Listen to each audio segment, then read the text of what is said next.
ကျောင်းတစ်ကျောင်းမှာမောင်အောင်ဆိုတဲ့ကလေးတစ်ယောက်ရှိတယ်။သူကတိတ်တိတ်ကလေးတစ်ယောက်တည်းနေတတ်တယ်။ပြီးတော့ဘသူ့ကိုမှလည်းမျက်လုံးနဲ့မကြည့်ရဘူး။စကားလည်းမပြောရဘူး။ဒါကြောင့်တချို့ကသူ့ကိုလှောင်တယ်။နင်ကဘာလဲ။ဘာလို့စကားမပြောနိုင်တာလဲ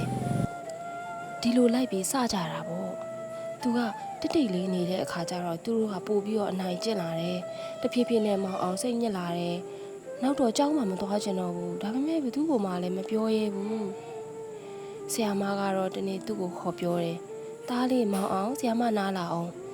။သားအနိုင်အချစ်မခံရင်သားကိုယ်တိုင်ပြောင်းလဲဖို့လိုတယ်။ဒီလိုစူးစမ်းကြည့်ပါလား။သားသူများနဲ့စကားပြောတဲ့အခါမှာမျက်လုံးကိုတက်တက်ကြည့်ပြီးပြော။နောက်ပြီးသားမကြိုက်တာတွေကိုလုပ်တဲ့အခါမှာ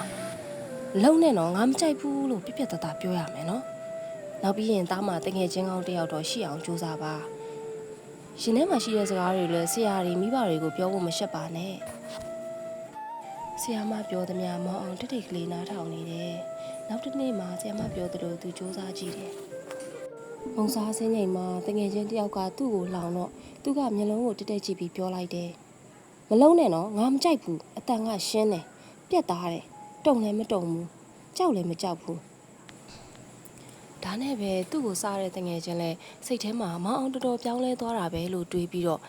လှောင်ခြင်းပြောင်းခြင်းစိတ်စကျင်နောက်ခြင်းစိတ်မရှိတော့ဘူး။နောက်တော့မောင်အောင်လေးဟာစာကြိုးစားပြီးတော့စိတ်သဘောထားနုညံ့နဲ့တငယ်ချင်းတယောက်နာကိုသွားပြီးမုတ်တူတူစားတယ်။သူတို့ပျော်ပျော်ရွှင်ရွှင်နဲ့တငယ်ချင်းဖြစ်သွားကြတယ်။တန်းတွေကလူတွေလည်းသူ့ကိုလှောင်တာတဖြည်းဖြည်းနဲ့လျော့လာတယ်။နောက်တော့လုံးဝမလှောင်ကြတော့ဘူး။မောင်အောင်လည်းကိုစိတ်ယုံကြည်မှုတဖြည်းဖြည်းတက်လာတယ်။နောက်ဆုံးမှသူနားလည်သွားတယ်။တိတ်နေုံနဲ့ကိုမကာကွယ်နိုင်ပါဘူး။ပြောရဲတာကကိုကာကွယ်တာ။ဒါကြောင့်မလို့သားတို့သမီးတို့ကကိုမကြိုက်တဲ့အပြုမှုတွေကိုတယောက်ယောက်ကကိုလာလို့ရှိရင်မကြိုက်ရင်မကြိုက်ဘူးဆိုတဲ့အကြောင်းကိုသူသိအောင်ပြက်ပြက်သားသားရေးရဲဝံ့ဝံ့ပြောဖို့လိုတယ်နော် Subscribe